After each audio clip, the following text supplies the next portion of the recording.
Hey, greetings everybody. This is the Artlex Podcast, episode 138. So welcome, and especially to my viewers and learning listeners, pretty much everybody. Welcome.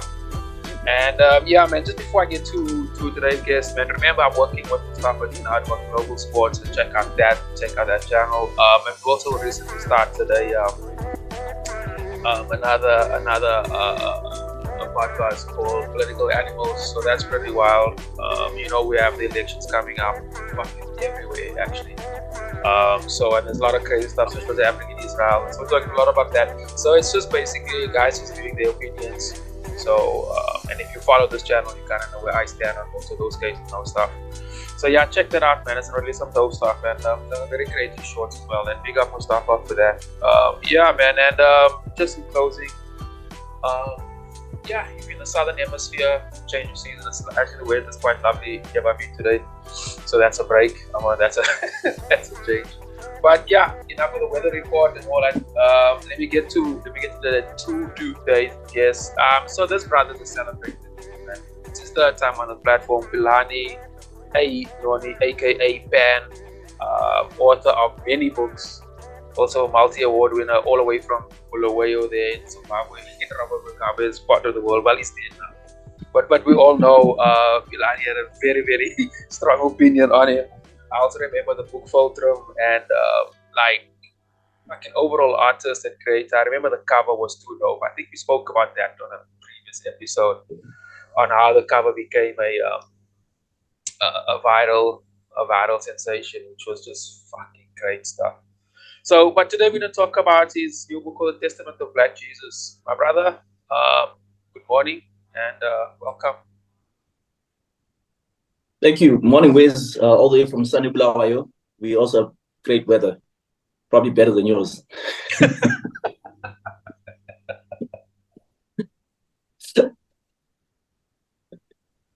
Okay, most probably, yeah. Probably. Yeah. I remember in the previous episode, and just for the new listeners, the previous episodes were all audio, and I think I'll add them all to the description in the video anyway, so you can check that out. And they were done like this after COVID. And I remember one of the episodes we're talking about is the folly behind award winning and award shows and stuff, and awards given to artists. Mm-hmm. That's actually something a conversation I've spoken about consistently. Just so by the way. It's really interesting stuff. So just for new listeners, you can go check that out in the description. My brother, let's get into it, man. Testament of Black Jesus. From what I've been reading up, you're giving a different African spirituality look, sort of rewriting the narrative. A bit of yeah, man. There's a bunch of stuff around that. So let's start in the beginning. Why did you get into, or what prompted you to put together this book? Well, everyone is Christian as far as the Zimbabwe narrative is concerned. So if people ask you which church do you go to, where do you worship, and sometimes when you don't go to church, there's a stigma around you, right? Yeah, same here. So yeah, and I usually say that if you have actually read the Bible, you'll stop going to church. Yeah. Because there's some things in the Bible that you're like, no, wait a minute, this doesn't make sense, right? But there are also some good things in the Bible that people associate with the Christian character. So I want to comment on that, like how crazy the whole Christian movement has become. All of a sudden, we've lost the fundamentals of what being a Christian is and who Jesus actually was as portrayed in the Bible.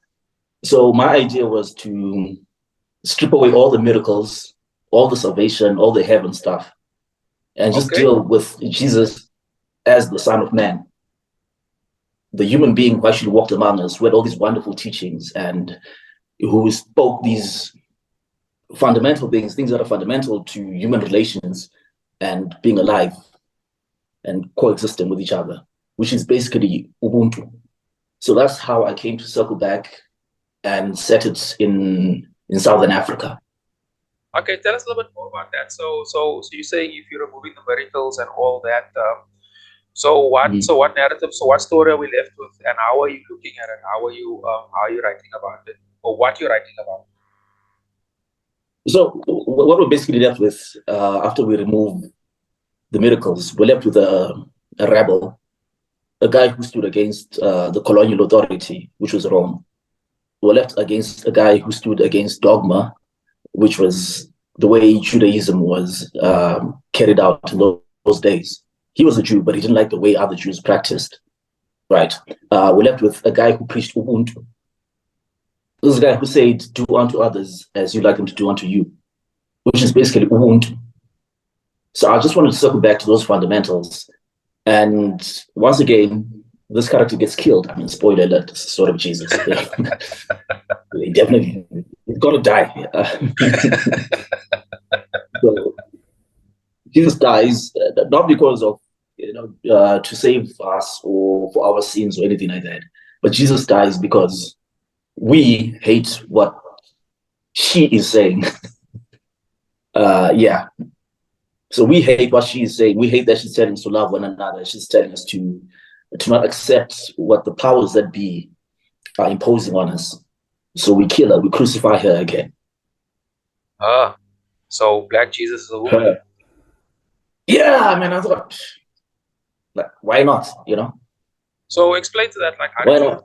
why the gender swap? I mean, that's actually quite a trendy thing these days, to be fair, Yeah, especially coming out of the yeah, USA. yeah, So yeah. why, I so why just gender thought swap? I thought it would be a more interesting story. I mean, I like turning things around. I like flipping things and just So seeing there's not how they'll a balance. there's not a pseudo political message behind the gender swap. It's just creativity. It's just you shaking Yeah, things up. yeah, yeah. So okay, so And I guess I no also go. guess, I mean, Jesus would be less accepted as a woman. If a woman came up today and said, "Hey, listen, hey, listen, I've come again. I'm Jesus." Okay, good one, good one, good one, good No, one. man. Okay, good one. I think Yeah, that was really sharp. And then who's probably most yeah, probably. So I was gonna ask. So yeah. I mean, in the Bible, Jesus is a dude. I guess he does guy stuff. I guess. Mhm. So if he's a woman now, how does that narrative change? So I'm trying to think of a story where it was more of a guy type of thing, but I can't. Well, Mhm. I have to really wreck the brain Yeah. there. But so just explain to us, like, give us like an example, like what will make a black woman Jesus different than to white man Jesus, just so that I can sort of create an image in my head. Well, this Black Jesus is actually encouraging people to go back to their spirituality, their native, what they were, what they had before colonialism, Yeah, right? yeah. So the spirits of, she talks about the spirits of Mwali. She talks about the medium Charwe, who we call Nehanda.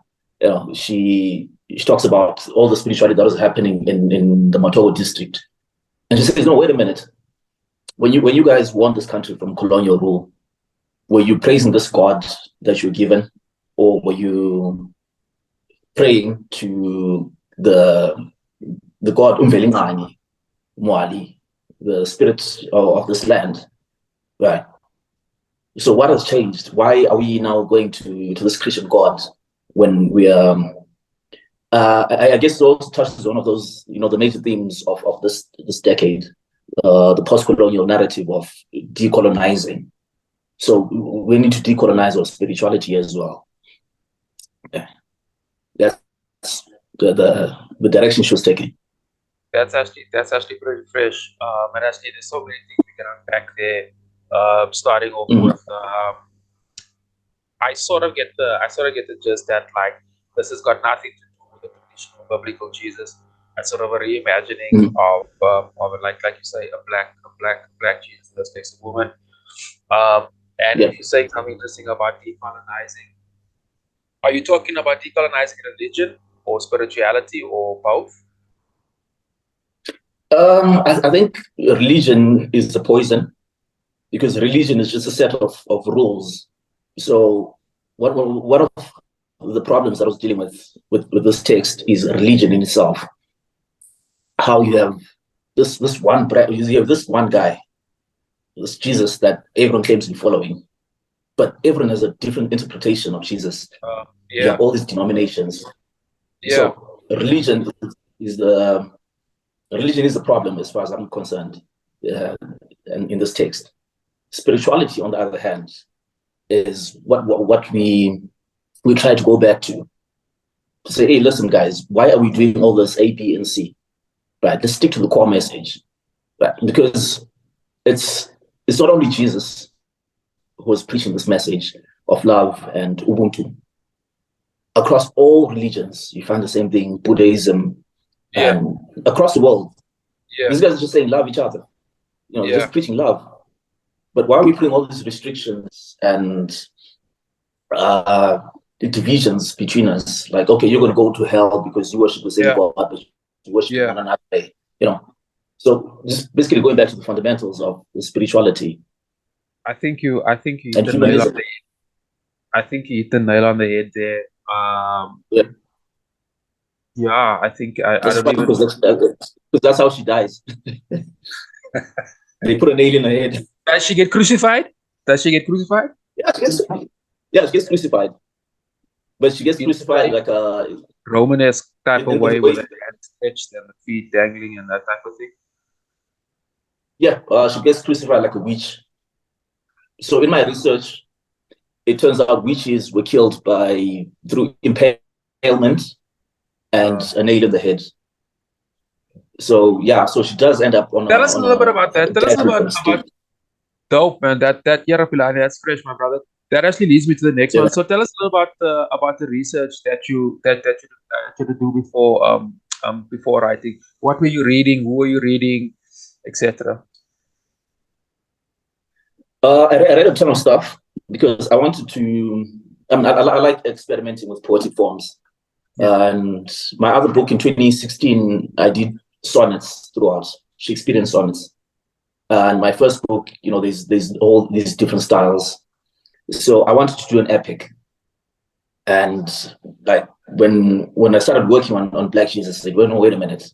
This is the epic that I want to do.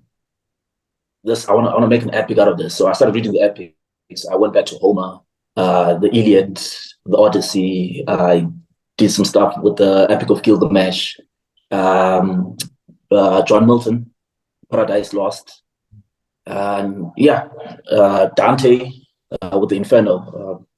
Sorry, what's it called? The Divine Comedy. Dante. Yo, that's some old school stuff, man. That's some old school stuff, bro. Because the epic is the oldest form in the world, right? Yeah, it is. So you really have. Yeah, man. Tell us a little bit more about that. Or sort of try to expand on what's it like writing an epic. What is it about?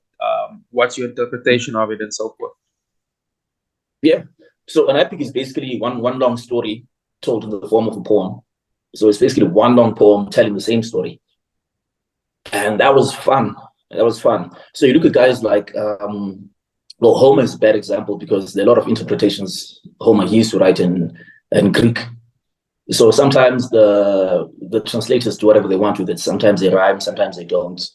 And then we come back to guys like Milton. Milton didn't rhyme. He used blank verse. So I wanted a more structured feel to it. So some of the lines, I've got different rhyme schemes going on throughout and different wordplay in there. It's basically just like this whole condensation of all these poetic concepts that I'm just throwing in there and unifying them to tell a single story throughout the whole narrative. So that was my approach. And of course, there's some traditional ideas that come with the epic. Like your first line has to sort of like say the theme of the book, right? So you look at Homer, begins with Rage, son of Achilles, the rage of Achilles, son of Peleus, and all that, because the theme is rage. And then you go to the Odyssey. I think that the theme is something about being shrewd. So in the Testament of Black Jesus, word with illumination, because illumination, that's what this character is about. And she's called Mkhanyiselo, which means the enlightened one. Or if you want to be controversial, the Illuminati.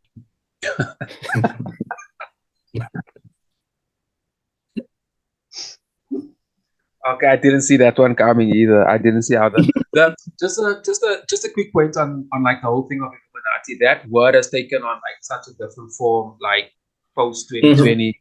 Like growing up, let's say late 90s, thereabout, it was like a real underground thing, and it was like this real. If you know about it, you don't feel better than others, and it's like you feel like you understand what's going on. Now it's like I got a email on Facebook by the Illuminati asking me to join.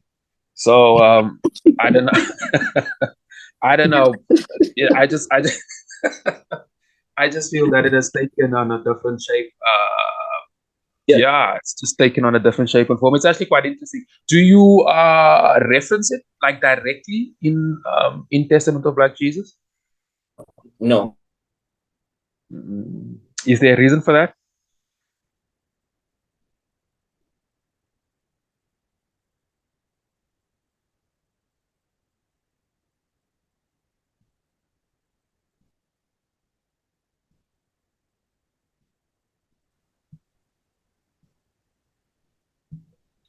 Yeah, there was just a bit of a break in transmission. It happens all the time, actually. So no stressing that. Did you get my last question? So you're asking whether I reference the Illuminati in the Testament? No. It's just simple village folk, just guys in the savannah. It actually opens up with guys waiting for food aid. You know, these are the kind of people who are just waiting for food aid, and they just want their food aid, go home and eat. And this crazy person just comes in and starts saying all these crazy things. Yeah. So no, there's no. Yeah. No, I was just asking that mostly just for reference to like sort of pop culture. You know, these days, in order to get your product to get your product to sell, the trend and so forth, you always got to keep it, you know, topical and shit like that, and stuff like this. Yeah. Illuminati is like everywhere. Yeah. Anyway, that's just more of a marketing thing, but we'll get to the same man. Like distribution a bit later. You know, we'll unpack that a bit more in detail. Sorry, you want to say something? Yeah. I mean, it's been crazy, the whole Illuminati thing, with especially after the PDD thing. You know, everyone's just talking Illuminati, initiation, sacrifices, and all that. Yeah, it's crazy. It's crazy how people are. Sorry. No, it's crazy how people. No, I was gonna just say my point. You're saying how people. These days, it's sort of this is sort of like not really off topic, but off topic. Every single year, I've noticed maybe for the past 5 years or so, every single year there's a major black entertainer that is falling over. Cosby, R. Kelly. I think there was another one anyway. And this year started quite wild with an entertainer, a comedian who I respect and I enjoy his comedy a lot. I think he's great, Cat Williams.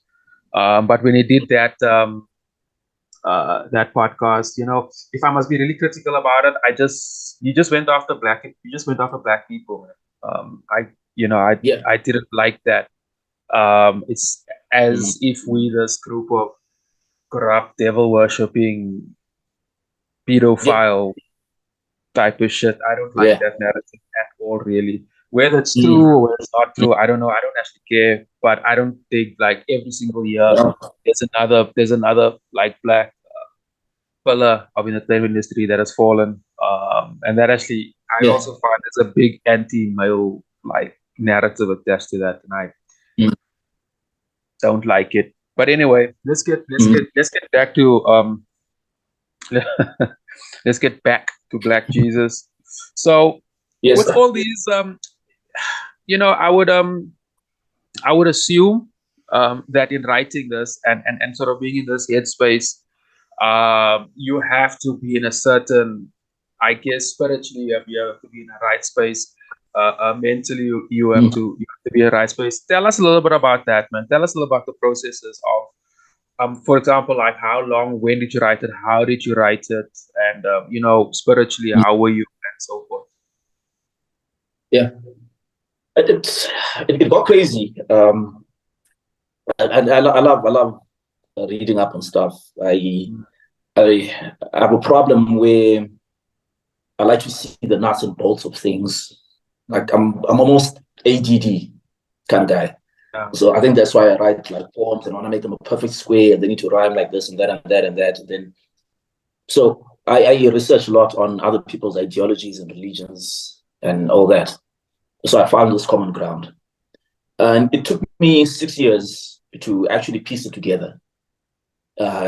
Because I think every character that you create has to really resonate. And I think writing is an incredible form of acting, because in order to create a convincing character, you sort of have to become that character. Yeah, man. And there's this fear in some instances of the gravity of the work that I was undertaking. It's monumental work. So it took me 6 years. And because I wanted to make it an epic, I started structuring it as a play, actually. So I have one version of this as a play. It was in 2020. It was longlisted for the African Writers Award. And then the following year, we developed it again at the Almasi International African Writers Conference. Some workshop that's sponsored by Danai Gurira, Okoye Black Panther. And so we sort of developed it from there. That was in 2020, 2021, thereabout. And then I went back to it and I started removing the dramatic elements and started piecing it together now to make it flow. Because in drama, you have the advantage of stage directions and this character. But now, how do you make the dialogue smooth without, these stage directions and stuff? So you're going back to how you write a novel, right? So I think it was artistically, it was a fascinating work because Sounds like it. It is. It's a fascinating journey because now you're working with one long story, like a novel, but you're making it, you're giving it poetic devices to go with. So it was incredible. It was an incredible journey, man. I got to a point where I got frustrated with it, and I said, let's just print the drama version. Like I'm hard for this is enough. Like I can't do this. And then one day I can't remember what I was reading, but I read something that just switched. It was all about how the difference between Black society and white society, how white people collaborate and Black people compete. Like I didn't really agree with it, but it touched something in my spirit, and I just sat down and I finished it in a day. So by that time, the guy who did the typesetting was done with the first version, and I called him up and I said, you're going to hate me for this, but I'll just read it in the sofa. No, I get that. I get that. Sometimes. Yeah, I just made the call. I was like, hey. Sorry. This like a work of art is never finished. It's abandoned. Yeah. Yeah. I guess like what I know through my experience, what constitutes a completed artwork is that I need to get paid.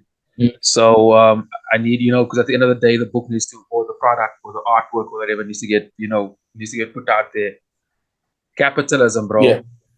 Because you are like, I think that this process is abundant. It can just go on. and sometimes it becomes you become it, and there's this conflict. Like what you were saying, I can so relate, because as an artist I never really get into character, because I don't have a specific, or I do, but it's just marks, it's just lines. It's not its personality. Well, anyway, but I get that, like becoming that. It's almost like the bipolar. You thinking like this person, like, and that's actually a beautiful thing. I don't think it's dangerous. And for us that can experience it, I think it's a very beautiful and a very interesting thing. Yeah, thank you for sharing that, Ashley, man. Let's take a look. Okay, man. So in putting together everything. Okay, so now the like you say, the typesetter was done with our first half. Here you come with the second half. So okay, cool, that's done. Um, what sort of uh, okay, man. I sort of want to jump into the marketing thing, but like just in wrapping it up. I think of your book Fulcrum that had a very visual, and you also collaborate with a lot of with visual artists as well.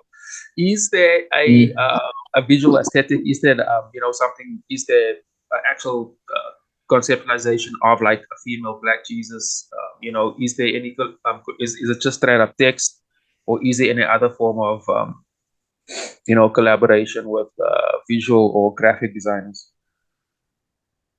Well, I mean, I work with the best. I just like, I work with the best.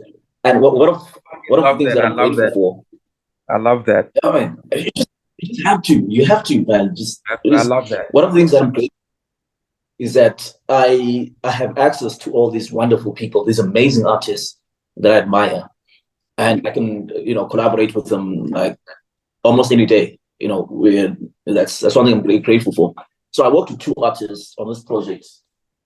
So the first guy is Charleston Corbo. He did the cover, and I like how he does these essential images, but in an abstract way, impressionism. So I like this photo, this painting, because it doesn't sell the story, but it hints it. Then we took another one for the back. So these are two different artworks, and they're huge, man. I think it's like 2 by 3 meters or something. Or I think probably 2 by 1. Love it. And then on the inside, I worked with a guy called Philani A Nyoni. He did the typesetting, and he did a fantastic job. And so you got some of the images in there, the shekel and the whip. I mean, we could do this all day. And like the scales of justice and okay. And and the idea was he read the book and he came up with his own interpretations of, so whatever resonated with him, he would create an image for it. That actually leads me That actually sort of leads me to another theme I want to talk about. So how are you also, and it sort of can also lead to the marketing thing which we want to get to. So how are you presenting the product? How are you presenting the book? Like you say, you wrote a version which was a play, which I think is also super interesting. It'll be very interesting to see that. What else is there? Are you just gonna have it in book form and that's it, or there might be maybe a group, maybe if you say there's artwork and so forth, illustrations, might be an exhibition, maybe a multidiscipline, with spoken word, music, and so forth. Is there something like that? Yeah, there's a lot that we're planning with it. Because I also, one reason why I submitted to the idea of doing the play version is because I wanted to stage it as well. Right. So my idea is, just have the story just travel in as many mediums as possible. We at one point in 2020, we were doing an audiobook of it, and then that's interesting. Unfortunately, the guy, yeah, it was very fun. Unfortunately, the guy who was producing it lost his wife, and everything just went south from there. It was a terrible time. So of all these ideas, I've been speaking to Gift Chakuvinga, one of my favorite artists in theater, and he's very interested in translating for stage. Yeah. And the only catch is that he wants me to direct it. So they're like, shit, man. Actually, Kind of that's hard what I. directing someone you look up to and stuff.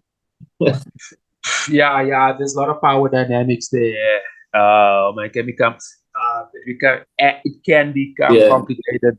Actually, that's sort of leads like, and I also want to unpack, like what direction if you're saying a play, that's fucking awesome. Also, sort of, get your ideas on. yeah. Are you using, the digital, the e-commerce, online marketing, promotion, and so forth, and how you're embracing it and so forth. And there's maybe one or two other things I wanna get, and then we can talk. We can also talk about the, where the book is available, because I know Mhm. you have a distribution fella here in Victoria, if I'm not mistaken. So we can definitely see, and sort of explain to us exactly where and how, because I think those Yeah. processes are as important as creating the book. If somebody's listening to this, Yes. they can just go onto the device, click one or two or three times, and then the book can be delivered. Yeah. But like we Yeah. can unpack that in sort of the second half. Straight into it. Yeah, we're back. Hi everybody. Yeah, man, if you enjoyed the first half of that podcast, smash that like and subscribe button. It's much appreciated. And yo, man, I just got something to share with everybody. In a little intermission, I just stopped over 500 hours on the Art Lexcia podcast. So, much love to all the Uh, to all the listeners. We use 500 hours for about 80 or so episodes. It's not bad. It's yeah. not bad for art, Nah, and not just art. yeah. Pilan, you said just before the break, you only fuck with the best. Yeah. I like that, my brother, because so do I. Yeah. So I'm at the 500 hours. Think I'm actually quite, I'm actually quite chuffed. It's a milestone, bro. Like, Yeah, it's a bit. yeah, that's some Um, exciting shit. 500 hours of my voice, talking to other artists about crazy art things. Um, Yeah. anyway, Yeah. that actually, but let's get into it, Yeah. my brother. So we ended with you talking about like there's a possibility of a play. So Yeah. I find that thing pretty interesting because these days, as a writer, as a visual artist, as a musician, you got to do everything. You got to be everywhere. Mostly, and I think part reason to do with Yeah. COVID-19, and a lot of things changing, and a lot of economy is changing. So what we were doing post COVID might not always be making the same money. So you have to sort of be a bit of everywhere. That's just easy to ease, and I don't want to get into the politics of that. I sort of want to talk about the art Yeah. around that. So, with a possibility of a play, just one question on that before we get to the others. Will it be any? I guess will it be any different, if you adapt it from a book to a play, and if there will be changes, what will it be? Well, one of the things that I do in real life is I'm a creative director with the Center for Talent Development. And one thing that we do is we specialize mostly in set books. So we take books that are being used by school kids at O and A level, and then we turn them into plays, and then we stage them.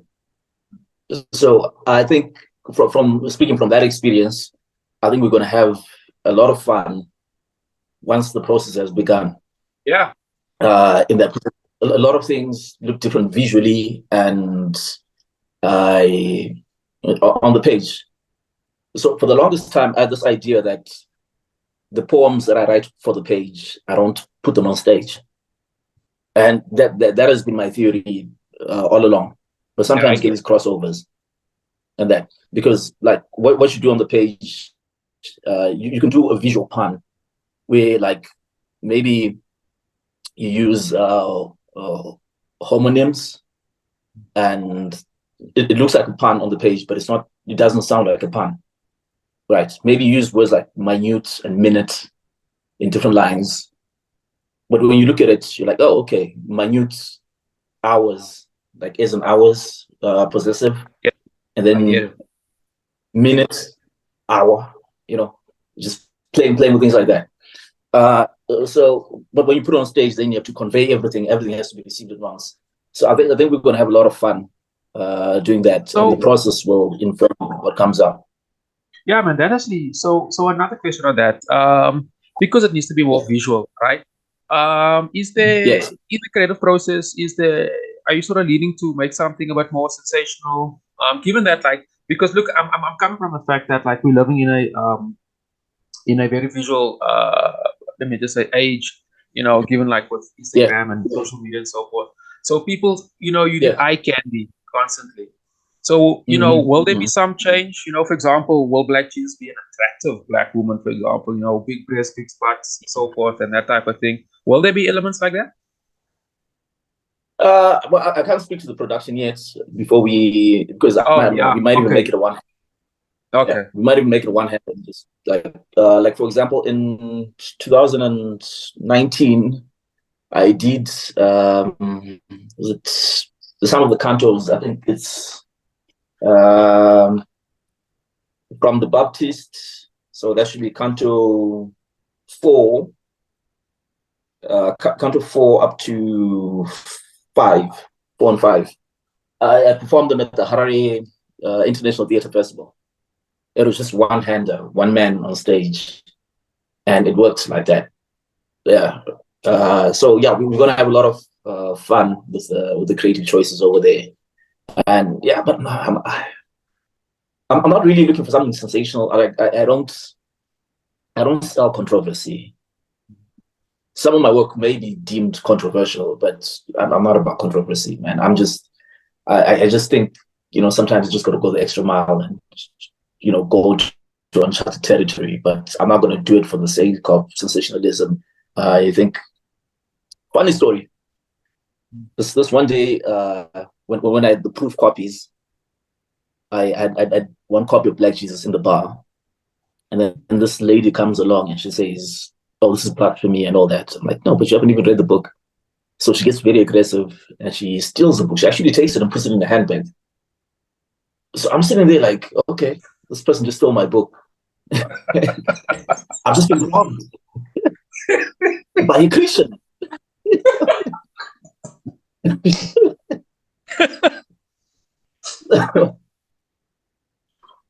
So she robbed me. I mean, I guess that's the impression everyone else has that, oh, it's Black Jesus. Oh, okay, he's just going off tangent and blaspheming. And then I met her at a friend's birthday party a couple of weeks later. And she was so nice to me. She's like, oh, so yeah, what else are we doing next? I'm like, you gotta pay for my book. Pay for my book. You stole my property. I'm not your friend. You We're not friends, bro. Nah, we don't play like that. Nah. Did she pay? So no, she didn't. She didn't What? pay. Didn't pay. She just wanted to be my friend. And then so yeah, when I left the joint, I did something I wasn't proud of. I poured out the beer.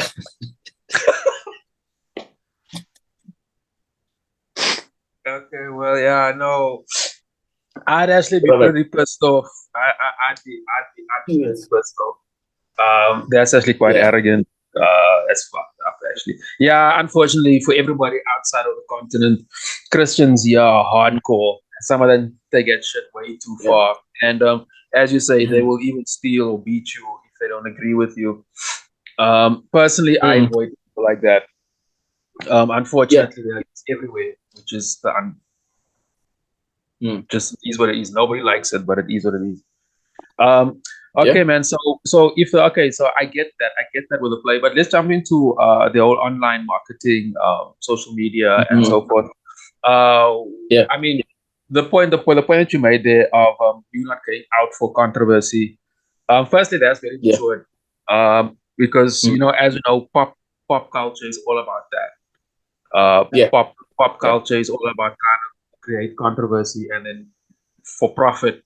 which I think is actually quite a dangerous thing to mess with. That's why I feel some of these Yeah. artists don't last, because you can't do that Because forever. where does it end? Where does it end? Where's the ceiling? There is no ceiling. Every time it Yeah. just goes like, what are we gonna do? Just be completely naked and fucking each other and say, "Yo, buy my book." Mhm. Come on, bro. Yeah. Are we And all then gonna after end you up? take off your clothes, what's your next move? What else? Yeah. After I show you my everything, what else can I show you? I can't show you anything else. I only have that. Like Yeah. it's just such a sad reflection of pop Mm. culture. But Yeah. we'll talk about that on another platform. So, or rather on another episode. So, with the online marketing, I'm gonna call it like eye candy. So, you Mm. also, so you showed us that beautiful artwork. It's also very colorful. Also, it also looks very from what I've seen, a lot of Zimbabwean artists. There's almost like a very specific aesthetic that comes Yes. from them, and I can actually explore that in another episode. So there's that Nice. element, there's the art, and what other elements? Is there something different that you are gonna try, or Mm. just go, with traditional? Just keep blogging every day on Facebook and this and that, or are you working with somebody around there? Yeah. So I'm trying to work with as many people as I can on it. So yeah, I'm doing my bit, because I also identify my shortcomings as a millennial, that I'm not very good at social media anymore, and actually I hate social media Yeah, me because I too. feel like it takes away a lot of your time, and and the algorithms are just made to be so addictive, and you spend your whole life there. And I'm a creative, man. Like, it takes me a long time to get into the mind space. So I'm trying to work with other people to push it on that front, and then they get a percentage of it. I think one of the hardest things about being an artist is learning the business side of things, and getting to touch from your emotions, from approaching your product as your baby, but let other people have a go with it. So yeah, I'm doing what I can on social media, especially trying to get those sales on Amazon, because Amazon is less hassle. It's just more marketing, but then your distribution and printing and all that is out of your hands. So you just got to make people aware and interested in buying it. We're doing that. I've I'm working with Zita Macheta, amazing poet from Pretoria. So he's working on the SA side of things, the physical distribution. Yeah, man. We make the books here in Bulawayo, and then he pushes on that side. So yeah, we should be ready for that within a week. Probably by the time this episode comes out, he'll be holding stock. I've got So some guy in Harare. how do we get hold of him if you're based in South Africa? How do we get hold of him? Well, the easiest way is to go on to my Facebook page called Once a Lover, Always a Fool. It's for my first book. Charles Nkomo did the cover as well. It's a fucking magnificent book. So I'm trying to push marketing from there. So then I'll have all the details on how to get it delivered to you in South Africa as a physical copy, and it's still available on Amazon as well. But I'm not sure. How's the? I was gonna ask, like, do you make good sales on Amazon? I make decent sales. And I'm talking like They're mostly okay. They from could the be better. diaspora, of course. Is the market mostly? Yeah, yeah. Talk about bad Because timing. Hey everybody, yeah, man, I had to just break in took recording there. Yeah, I had a electrician coming here. Yeah, so a little bit disorientated because I don't think these guys did a damn thing. Anyway, Mhm. like the only, oh God. Anyway, I'll deal with it after this. My brother, sometimes I think people charge too much for bullshit because we actually got charged for this. Anyway, we were talking about the Yeah, guy yeah. in Pretoria that had the so we were getting into their contact or his contact details. So Yeah. can we just pick it up from there? Yeah, man. So I was saying the best way to go about it is to go to the page. Once a lover, always a Yeah, fool. once a lover, once a fool. Yeah. Well, for this book, so this was my first book in 2012, and I set up a page for it, and so we're pushing all the marketing from there. So that'll be a good one-stop shop.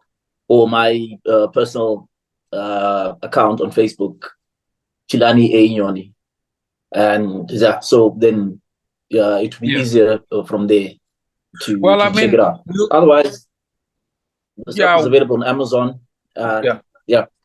Yeah. Yeah. Also, send me those Amazon links, and I'll smash that. I'll put that on the on this episode's recording as well, so people can have access to that Much too. appreciated. Yeah, my king, Yeah. and also I will share on my pages too. So I mean, if you're listening to this podcast as well, you can check the Art Lexcia page. It will definitely be available there and on the Art Lexcia channel. And that's actually a conversation I will have with you on a separate or on a separate time. Is about the online marketing because, as you know, we've been building that app, and while the developers or I was coding and building the actual platform, I've been on this platform and in my personal space. That's basically all I'm talking about to artists is how are they adapting. And the most consistent question or feedback or question I get from creators is that they don't really know outside. Um, I guess just like posting every single day, they don't really know. They usually like yourself. You just give it to somebody else, and rightfully so. I mean, I think Yes. God's open spread, but I feel that right there's an opportunity for us to exploit. Because I mean, my brother, like you said, you published your first book in 2012. I mean, that's well over 10 years, and so since then you have audience, you have supporters and so forth. So they do exist. We just need to channel them to a specific platform. I really do think that's Yeah. a serious lack in our market, but we are working on that. Yeah, man. With Yeah. regards to okay, so you want to come in? Did you want to say something? Well, yeah. I mean, I'm also trying to build something, a website, because I think one of the things that are lacking in the ecosystem, especially as far as publishing is concerned, are book reviews. So I want to build a website where we do book reviews, and it's also an e-commerce site. But man, like the Zimbabwean banking system has been kicking me in the nuts. You know what I mean? So, like for example, if I'm going to use I can't use my regular bank card to swipe internationally or even maybe sponsor ads or buy something on Amazon. And my book costs $80 on Amazon to bring it into Zimbabwe. Right. $80. Then I have to go get this special card and then I have to put actual foreign currency into it to uh, use it online and internationally. So that has been one of the biggest drawbacks in terms of, yeah, one of the biggest drawbacks in the way the Zimbabwean economy is structured in terms of trying to create something that is like, get with the tech and that. But That's a very good. man, That's I a think very good point. like, Continue. yeah. So I think that, I mean, what is frustrating at the same time, it presents opportunity for the entrepreneur. So yeah, I'm happy to hear that you're building your app. We are. Yeah, we're also working on something. No, we are, man, and like collecting all of this data is fascinating because I just want to raise the point you were saying about the payment thing. That is an issue. I know in Eswatini as well. They don't have, Yeah. can't use PayPal, and if they make a online purchase, you have to do it like I think you have to physically go into the bank and all of this. a very cumbersome, Yeah. a very unnecessary process. So that's interesting. Right now, like I'm sitting here right now. Once we've tested it with multiple people, then we'll know what to add on or what not to add on. But for now, we just have the basic thing like the EFT, the PayPal. What's the other one? Mhm. I think that's the only two. But that's a very valid point, and thank you for making that. And so I'm actually going to put that as a short as well. I think that's a very valid point, because Sure. as like I said, while we're talking about the processes at the while we're talking about the processes and the themes behind the book, at the end of the day, the book needs to sell. We Yeah. can't go through all of that and have a problem without sales. So Yeah. as flawless as that process is, the latter should be smooth, and that's something we should really look at. So my brother, actually, Yeah. I've also been asking, covering this, actually since last year, but now it's a real thing. Is AI? It's a real Ah. game changer. I mean, your work is out there, and AI is very well aware of that. That I'm sure has maybe tasted a little some of fans' Mm. work. What's your take about that, bro? Are you concerned? Yeah. What's it like in how are other writers in Zimbabwe reaction? What's their reaction to it?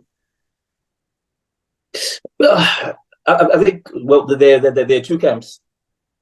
Most of us are scared of AI. I mean, then you have the other camp that's, they think, oh, okay, we're in a third world country, but what will AI do to us as for the Western countries? But if you follow what AI has been doing or what people have been using AI for, I think we're heading in a very dangerous direction as artists. Because, for example, illustrators are being put out of business right now. If someone is going onto some platform and just typing in prompts, and then all these pictures, images are coming up. Yep. And writers, I mean, the students are writing essays using ChatGPT. You know, I mean, I saw one AI version where you can type in your script and then it just creates the characters and the movie and all that. And then you just, man, it's killing the artists. It's killing the artists. We're heading to a very dark place. And I'm very happy that I got to put out some of these works before it got really dark, so dark, Because I mean, like I've been following the whole Kendrick and J. Cole Yeah. and Yeah. what's this? That beef? Yeah, man. Yeah. So there was a track that Drake track that came out, and everyone was saying, "Oh no, it's AI, no, it's Drake, it's what I mean." Like that's how messed up the world is right now. You can't even tell if the artist did that, and you can't even tell if it's coming from the artist's mind anymore, or he's just typing prompts like, "Okay, how to do this Kendrick," and then does all that. So We're in a very dark space. yeah, Yeah. man. So I'm trying to be a bit more. I'm trying to be as vocal as I can on this platform about it. And there's a group. Shit, man, I keep forgetting the name, man. But it's on Instagram. Mm. There was a score where they were going to create a thing. What is out there? And they're trying to lobby government to have some form of legislation around that. I think those things Mm. are probably the most important work in our generation is to do that right now. I think like what we can Yeah. control right now is that and how we react to it, of course. But definitely we should have some form of some solidarity in some sense where we all come together, voice our opinions, put it out in a formal thing, and go to this government. I mean, in SA we Yeah. have elections coming up in a few weeks' time. In fact, and I don't hear shit about that. Oh, Okay, Jay-Z is back in play. well, I mean, imagine he's old, he's sick, he looks frail. I mean, what the fuck? It's such an insult. Like, that's what we're talking about. Like an old man that's gonna die. I don't know. Give him Yeah. give him a few years. Like he won't be here 5 years, 10 years time. Whereas if Anytime.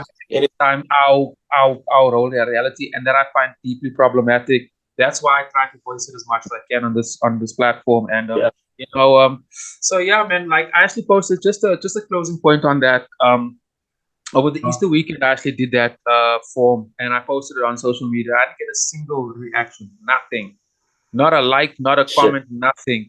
And I find that Yeah. thing quite concerning, given, okay, through the Easter weekend, blah, blah, blah, blah. But I mean, if you Mm. can't take time, and this thing is happening now and it's happening so fast, I think Yeah. we should act. Yeah. We should act. And Maybe I'm it's also against reacting against it, like it's the devil, it's this. Like I couldn't give a shit who or what it represents. It's happening. mm, It's mm. happening. Yeah. Yeah. And it's going to do very little for creatives. I mean, like just the entire value chain. Like look at the film industry, the entire value chain in the film industry. What it's going to do to it. I believe art is like sport. It's a celebration of how much the human being is capable of, whether physically or mentally. And once we bring in AI, we're just taking that away from us. We're taking away the essential part of the human being. Art is the greatest expression of human existence. Yeah, I agree. I agree. Yeah. My concerns, what I've are the same, and I've been trying to, with my limited knowledge of artificial intelligence, to see how and where I can collaborate and to what degree can it help. I Mm, definitely see a good side to it as well. I don't just try to look at the taking my job. I think some jobs were mm, never was going to run out, was going to become absolute anyway. mm. There's a lot of monotonous, repetitive work, which I find actually, is actually insulting to let people do it. Oh, But you're talking yeah, about Home Affairs. yeah. I think the banking system um, um, is, Yeah. is is the most corrupt fucking system. I mean, South Africa's run by four banks. Yeah. Yeah, Yeah. I think that could use a bit of an overhaul. Whether or Yeah. not I also don't believe in like the Terminator movie, like one day we'll be here, then the drone comes here and like just shoots me with some bomb because I'm not a good person. I don't I don't think that will happen. Yeah. I'm But I'm the opposite. I believe that shit. I believe you I'm that do? paranoid. I believe Skynet is gonna come and whoop our asses. I mean, if that should happen, where will the money come from? I can't. You need Yeah. people. We To need, yeah. we need if I must come and commit some form of genocide, I'll take out the whole of Johannesburg. Mhm. Like, who's Yeah. gonna run? There's certain things that people unfortunately still have to do. Yeah. And Mm. I also look, man. Also on my personal space, I'm just not a very pessimistic person. I find that a bit unnecessary. Being African, Yeah. especially now, Yeah. I don't think I still try to make my job even worse. But yeah, I mean, perspective is everything, and this thing is happening, King. So, Yeah. with regards to your work, man, shit, man, we need yeah, man, we need some legislation from creators in general. That strike last Yep. year in Hollywood, the writers' strike. I mean, that Mm. thing lasted for 6 7 months, and Uh, I actually still haven't read what the outcomes of that was, to be honest. But I was yeah. following. I think those type of Mm. things are very, very, very, very important. We should have a similar thing here in SADC, Mm. for sure, and we should talk more about Yeah. it. Any Yeah. any thoughts on that? Well, I also look into it, and because I also didn't follow through to the end, but I'll definitely look into it, and because it concerns all of us. That's I mean, the entire value chain could be eliminated. I mean, we're talking from writers all the way to actors, to directors, marketers, editors, even cinematography. If AI can, you can feed it a prompt, and then it writes a movie, and then it renders everything. Who's working? Nobody's and working. AI is Nobody's also very expressing racist. themselves. I mean, there's Yeah. also a lot of racist bias. Like there was this thing where this guy prompted it to do some, I think, doctors helping people or something like that. It was just it was just Yeah. white doctors. Um, So now, like, if it was you racist as well. this one, yeah, because I think this one was it in England where they prompted AI to identify suspects or some shit like that. and it just picked up black people. Like I stand on a corner, like, yeah, that's the guy. He's gonna rob you. I mean, like that is so ridiculous if you think of it. Where did these coders get time to be racist in coding? I mean, like seriously. Yeah. I mean, because the data we feed it, these algorithms is already racist. So AI is going to be a continuation of the society that we already live in, and it's probably going to be more dangerous. Yeah. Because like if you do the matrices on when you do production, we have this table like intersections, graphs, and stuff like that. And when you do those matrices, you find that most of the stuff that we as black people create doesn't resonate with a paying audience. So it's going to continue like that. The AI is going to continue making films with white characters, telling white stories, films that appease white audiences. We should take a stance, and I want to sort of close it with this point. That's why on this platform I try to champion that narrative of creatives should understand these platforms more. Personally, in my personal space, I'm not that much trying to collaborate with any artists anymore. At least not like forever, but like for now, I'm trying to collaborate more with coders, with developers, guys who understand coding, and sort of construct my processes around that. It's actually quite complicated. It's very complicated and expensive because these guys, it's their time. But I think it's necessary and it's an ongoing thing. But I'll definitely keep you up to speed with what we're doing, my brother, which is why I brought it, why I brought the topic up, given that you still got a new book. But my brother, Philani, sort of in closing, King. So we covered how the book was to sort of recap how you sort of decolonizing religion, introducing a form of African spirituality narrative to the Jesus story, gender swapped. I thought that was very interesting. And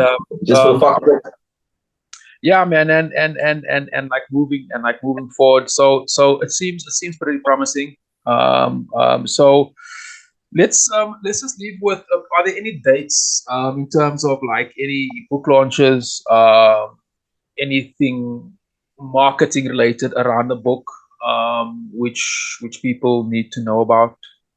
Is there anything like that you can share with us?